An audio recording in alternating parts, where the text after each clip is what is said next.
ini mempertahankan misi kemerdekaan dan memadam Negara Kesatuan Republik Indonesia. Ini saya kira ini nanti perlu dielaborasi. AM Sangaji itu ABCD perjuangannya seperti itu.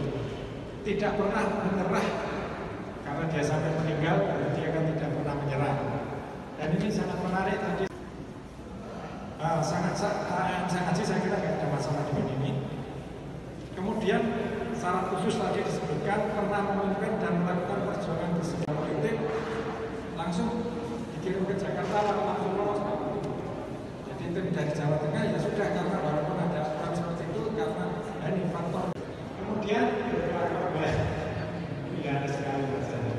Karena gini, pernah di Jawa Tengah itu namanya Pak Kasih yang dirasakan ini perusahaan lebar, tapi bahwa itu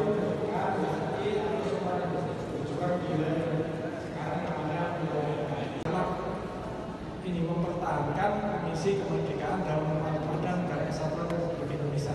Ini saya kira ini nanti perlu dielaborasi. AM Sangaji itu ABCD perjuangannya seperti itu.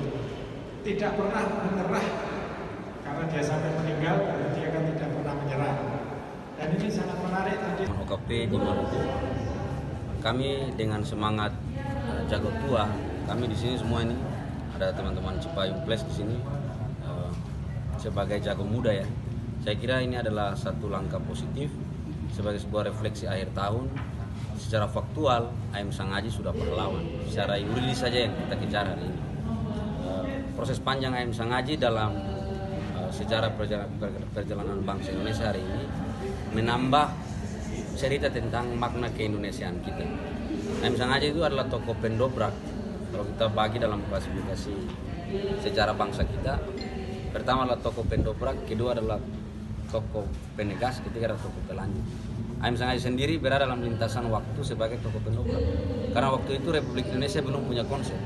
Justru konsep-konsep nasional itu, kalau kita lihat dokumentasi sejarah, AM Sangaji lah yang pertama kali dan dengan beberapa orang Maluku, dua orang Maluku, ada 3 orang Maluku, yang membentuk kelompok yang menjadi cikal bakal Sumpah Pemuda. Nah, sejarah-sejarah seperti ini yang kita ulik terus, kita dalami terus, sehingga menjadi spirit bagi kaum intelektual muda yang ada di Maluku. Kita punya juga tagline AM Sangaji Ketemu Pahlawan.